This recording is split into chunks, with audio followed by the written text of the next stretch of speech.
चयन।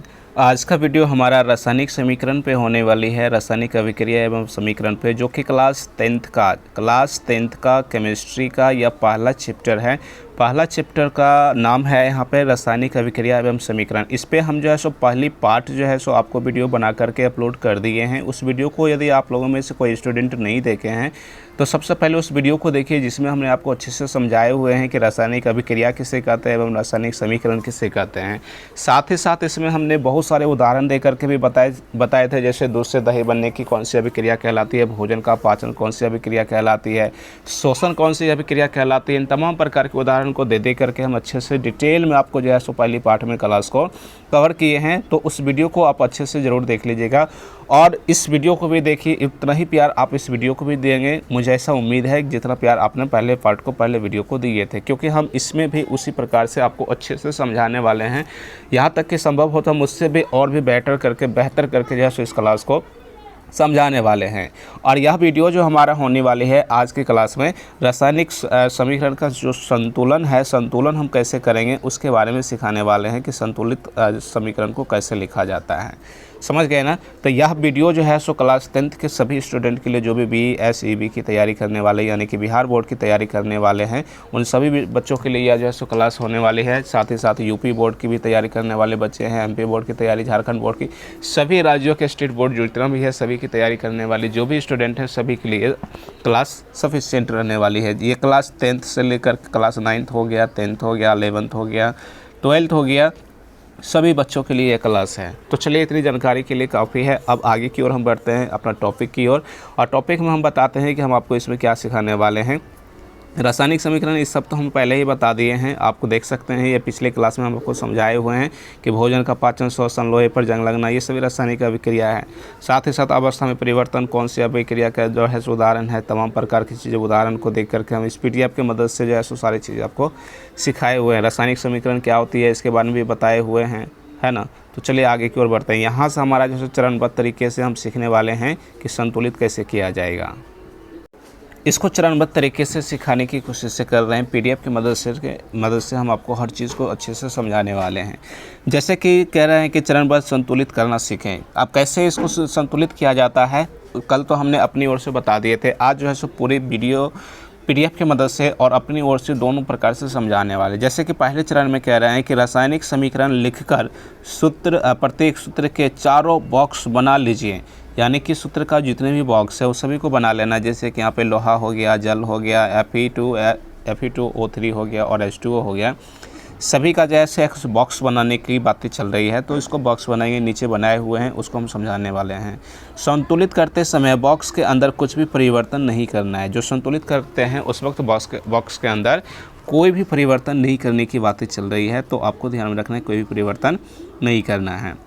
अब इस बॉक्स में देखिए, यहाँ पे दिया हुआ है बॉक्स में, इस बॉक्स को समझिए। यहाँ पे कह रहे हैं, यहाँ पे क्या कह रहे हैं, इसमें बातें चल रही है। तो कह रहे हैं कि समीकरण में उपस्थित विभिन्न तत्वों के परमाणुओं की संख्या को नोट कर लीजिए। जितने भी परमाणुओं की संख्या, जैसे कि यहाँ पर Fe है, तो Fe यहाँ पे अकेले है, तो इसको नोट कर लेना है। यहाँ पर है H2O, इसमें दो तत्व है, एक हाइड्रोजन है और दूसरा ऑक्सीजन है, जिसमें हाइड्रोजन की संख्या 2 है, ऑक्सीजन की संख्या 1 है। तो इसको भी जो है सो नोट कर लेना। एक सेकेंड, इसको भी क्या करना है, तो नोट कर लेना है, ठीक है। उसके बाद आगे कहते हैं Fe3, यहाँ से Fe2O3 है, तो इसमें भी जो परमाणुओं की संख्या है उसको भी नोट कर लेना है, और हाइड्रोजन की जो परमाणु संख्या है उसको भी नोट कर लेना है।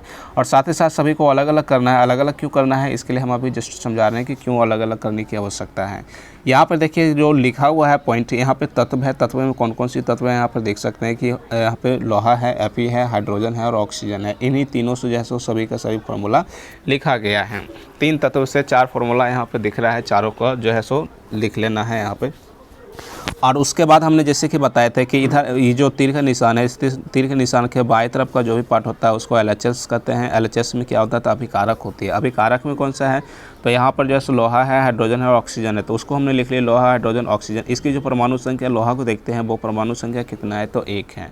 यहाँ पर देखिए वही चीज़ लिखा गया, अभिकारकों में परमाणुओं की संख्या, यानी कि इस तरफ तीर के निशान के इस तरफ की जो भी तत्व लिखा गया है वो क्या है, तो आपका अभिकारक कहलाएगा। तो इसी अभिकारक की परमाणु संख्या के बारे में बातें चल रही है। तो इसमें जो है सो इसमें लोहा की कितना हो जाएगा, तो 1 हो जाएगा। इसमें हाइड्रोजन जो है, हाइड्रोजन की परमाणु संख्या कितना है, तो 2 हो जाएगा। फिर ऑक्सीजन की कितना है, तो 1 हो जाएगा। इस प्रकार से समझ गए। अब उत्पाद में परमाणु की संख्या जैसे कि Fe है, तो Fe की परमाणु संख्या यहाँ पर कितना हो जाएगा, एक सेकेंड यहाँ पर 3 नहीं, उल्टा हो गया है। यहाँ पर देखिए 2 दिया गया है, और साथ ही साथ जो है सो ऑक्सीजन की परमाणु संख्या यहाँ पर 3 है, और हाइड्रोजन की परमाणु संख्या कितना है, तो यहाँ पर बताया गया है कि 4। एक सेकेंड, इसको जब संतुलित करेंगे ना, तो उस वक्त हमको पता चलेगा कि किसमें कितना कितना है। तो यहाँ पर जो है सो शायद मिस्टेक हो गई है। तो चलिए इसको संतुलित करके हम आपको पहले दिखाते हैं कि कैसे इसको संतुलित किया जाता है।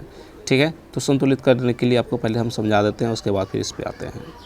यहाँ से देखेंगे तो यहाँ पे क्या कहते हैं कि तीसरे चरण में कहता है कि सबसे अधिक परमाणु वाले तत्वों को अभिकारक या उत्पाद की साइड अनुसूची गुणांक लगाकर लिखा जाता है, जैसे कि Fe हो गया। अब जो भी लिखना होगा इसके बगल में, हम जैसे यहाँ पर 4 लिखा गया, तो 4 जैसे इसके बगल में साइड में लिखा जाता है गुणांक के रूप में। इन चीज़ों को आपको ध्यान में रखना। यहाँ पर देखिए फॉर्मूला जो लिखा गया था ना, वो फॉर्मूला शायद रॉन्ग था, क्योंकि यहाँ पर देखिए Fe3O4 लिखा गया है, जबकि यहाँ पर जो इस फॉर्मूला को लिखा गया था तो Fe2O3 कर दिया गया है। और ये अगर फॉर्मूला Fe3O4 अगर लिखा जाता, क्योंकि नीचे में भी इसी प्रकार का था, तो यहाँ से इसका जो फॉर्मूला बन के तैयार होता, वो क्या बन के तैयार होता, तो Fe3 हो जाता, और ऑक्सीजन जो 4 था वो ऑक्सीजन भी यहाँ से क्या आ जाता, तो 4 आ जाता। तो इस प्रकार से ये फार्मूला कंप्लीट होता। लेकिन यहाँ पे फार्मूला ही ये रॉन्ग है, इसलिए ये ऐसा नहीं सेट हो पाया था। लेकिन ये फार्मूला अगर लिख लेते हैं तो आपका ये सेट हो जाएगा। समझ गए ना। चलिए आगे समझिए, इसमें और भी क्या कहते हैं। इसमें और आगे बताने की कोशिश कर रहा है कि ये तो आपको समझिए कि जो भी गुणांक लिखना होगा ये इसके सब बगल में जो है सो गुणांक के रूप में लिखना पड़ेगा।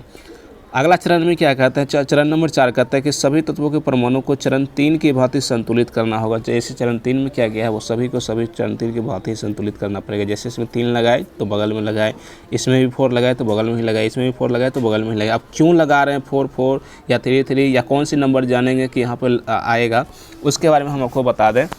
तो उसको समझने का बहुत ही अच्छा तरीका है। जैसे कि आप यहाँ पे देख सकते हैं कि ये जो अभिकारक है यहाँ से यहाँ तक, इस अभिकारक में लोहा की जो संख्या है वो 1 है, जबकि इधर लोहा की संख्या अगर देखते हैं तो Fe3 है, मतलब 3 है। तो इधर 3 जो है सो क्या है, तो लोहा है। तो इधर भी हमको 3 लोहा पुराने के लिए यहाँ पे क्या किया, हमने 3 लगा दिए। अब जब यहाँ पे 3 लगा दिए हैं तो बच गया क्या, तो यहाँ पे लोहा तो 3 हो गया। यहाँ ऑक्सीजन की संख्या जो है सो 4 है, यहाँ ऑक्सीजन 1 ही दिख रहा था, इसको 4 पुराने के लिए यहाँ पे अगर हम 4 लिख देते हैं तो ये हो जाएगा, ऑक्सीजन भी 4 फुट जाएगा। साथ ही साथ हाइड्रोजन की संख्या यहाँ से 2 तो था ही, लेकिन 2 को इस 4 से मल्टीप्लाई कर देंगे तो 4 2 8 हो जाएगा। मतलब यहाँ पर जो हाइड्रोजन हो गया है वो कितना हो गया, तो 8 हो चुकी है। तो हाइड्रोजन को 8 पुराने के लिए यहाँ पे भी हमको 4 लगाना पड़ेगा, 4, ताकि 4 दूनी 8 फुट जाए। तो इस प्रकार से इसका संतुलित किया जाता है, ताकि जो भी परमाणु संख्या है इसका LHS का और इसका RHS का, दोनों की परमाणु की संख्या इक्वल हो जाए। उस इक्वल पुराने के लिए ही जैसे प्रक्रिया को अपनाया जाता है। जैसे अगर इसी को हम अपनी ओर से अपनी भाषा में अगर लिखने की कोशिश से करें तो हम इसको ऐसे भी कह सकते हैं, जैसे कि आप देखिएगा ध्यान से कि Fe है प्लस, अब जो है सो हम आपको अपनी ओर से लिख करके समझाते हैं। Fe plus H2O gives Fe3O4 plus क्या है, तो H2 है। अब इसको संतुलित करना है, तो संतुलित करने के लिए यहाँ पर देखिए Fe की संख्या कितना है, तो 3 है, और इधर Fe की संख्या कितना है, तो 1 ही है। तो 3 पुराना है, तीनों दोनों तरफ, यहाँ पर हम 3 लगा देंगे। यहाँ पर हम क्या करेंगे, 3 इसमें लगा देंगे। तो इस प्रकार से लोहा 3 पुर गया इधर भी, लोहा 3 पुर गया इधर भी। तो ये तो परमाणु संख्या दोनों को हमने इक्वल कर दिए। अब यहाँ हाइड्रोजन देखते हैं तो 2 है, हाइड्रोजन इधर 2 है। चलिए ये भी पूरा हुआ है, लेकिन दिक्कत ये है कि ऑक्सीजन को जब पूरा था तो ऑक्सीजन इधर 4 है, ऑक्सीजन इधर 1 ही है। तो इस एक ऑक्सीजन को हम 4 जब अगर पुराएंगे तो इसके नीचे में 4 लिखना उचित नहीं है, क्योंकि गुणांक के रूप में इधर लिखा जाता था। हम यहाँ पे लिखेंगे 4, बस समझ में आ रही है ना, कहाँ पे लिखेंगे, तो वहाँ पे हमको 4 जो है सो लिखना पड़ेगा। तो यहाँ पे चलिए हम 4 लिख लेते हैं। एक सेकेंड, यहाँ पर हम क्या करेंगे, 4 लिख लेंगे। 4 लिखने से ऑक्सीजन तो 4 पुर गया, इधर भी ऑक्सीजन 4 था वो तो पुर गया, लेकिन गड़बड़ क्या हो गया, अब हाइड्रोजन इधर देखते हैं तो 4 दूनी 8 हो चुका है, क्योंकि ये 4 और ये वाला 2, दोनों को गुना करके ये 8 हो चुकी है। जबकि इधर हाइड्रोजन देखते हैं तो इधर 4 ही पूरा हुआ, सॉरी 2 ही है। तो इसको भी 8 पुराने के लिए क्या करेंगे, अब यहाँ पे 4 लगा देंगे। ताकि ये भी गुना होकर के क्या हो जाए, 4 दूनी 8 हो जाए। अब देखिए यहाँ पे जितने भी जो तत्व था, जैसे कि यहाँ पे लोहा है तो लोहा 3 को पुर गया, इधर भी लोहा 3 इधर भी पुर गया। हाइड्रोजन को देखते हैं 4 दूनी 8 इधर भी, हाइड्रोजन 4 दूनी 8 इधर भी है। ऑक्सीजन देखते हैं 4 इधर भी है, ऑक्सीजन देखते हैं 4 इधर भी है। तो इस प्रकार से ये जो है सो सभी के सभी जो है सो परमाणु संख्या इक्वल हो चुका है, चाहे वो अभिकारक का हो या उत्पाद का हो, सभी का जो है सो परमाणु संख्या क्या है तो इक्वल हो चुकी है। तो इस प्रकार से क्या हो चुकी है तो संतुलित हो चुकी है। तो इसी प्रकार से आपको जो है सो रासायनिक समीकरण को संतुलित करने की बातें चल रही थी कि कैसे हम रासायनिक समीकरण को संतुलित कर सकते हैं। तो इसी चीज़ को हम जो है सो आपको अपनी ओर से भी बता दिए हैं लिख करके भी, और यहाँ से PDF की मदद से भी आपको जो है सो संतुलित करके समझाया गया है। तो आप उसको नोट भी कर सकते हैं, अच्छे से समझ भी सकते हैं। तो कैसा लगा? यदि क्लास पसंद आ रहा हो तो प्लीज़ हमारी वीडियो को लाइक भी कर लीजिएगा, चैनल को सब्सक्राइब भी कर लीजिएगा और अपने दोस्तों के साथ इसे शेयर भी कर लीजिए, ताकि आपके दोस्त लोग भी जैसे इस चीज़ को तैयारी अच्छे से कर सकें। चलिए आगे देखिए, इसमें और जो है सो अगला टॉपिक हमारा क्या होने वाला है। तो अगला टॉपिक के बारे में आप समझिए। यहाँ से रासायनिक समीकरण को संतुलित कैसे किया जाता है, एक उदाहरण के द्वारा हमने आपको समझा दी है। अगर एक छोटा सा और उदाहरण लें, जैसे कि हम मान लेते हैं कि हाइड्रोजन ले लिए, एक सेकेंड, जैसे कि हम यहाँ पे हाइड्रोजन ले लिए, एक दो और उदाहरण देकर के हम आपको समझा देते हैं। हाइड्रोजन ले लिए हैं और ऑक्सीजन ले लिए हैं, इसको आप संतुलित करके अगर देखेंगे तो इसका फॉर्मूला तो सबसे पहले उत्पाद के रूप में H2O बनेगा। अब यहाँ पे हाइड्रोजन 2 है, इधर भी हाइड्रोजन 2 है, तो हाइड्रोजन की संख्या तो पूरी गया, लेकिन ऑक्सीजन इधर 2 है, ऑक्सीजन इधर 1 ही है। तो 2 पुराने के लिए हमें क्या करना पड़ेगा कि यहाँ पर आपको 2 लगाना पड़ेगा, ताकि ये 2 हो जाए ये ऑक्सीजन। तो ऑक्सीजन को यहाँ पे हमने क्या कर लिए हैं, 2 पुराने के लिए 2 तो लगा दिए हैं, लेकिन इधर देखते हैं ऑक्सीजन तो पूरी गया दोनों तरफ, लेकिन हाइड्रोजन यहाँ से अब 2 दूनी 4 हो चुके हैं, यहाँ पे हाइड्रोजन 2 ही है, तो इसको भी 4 पुराने के लिए हमें क्या करना पड़ेगा, इसके भी पीछे में 2 लगा देना होगा। अब यह जो समीकरण लिखा गया है एकदम कम्प्लीटली संतुलित समीकरण है, क्योंकि हाइड्रोजन इधर भी 4 है, हाइड्रोजन इधर से भी 4 है, ऑक्सीजन इधर भी 2 है, हाइड्रोजन यहाँ से हम मल्टीप्लाई करके ये भी 2 है।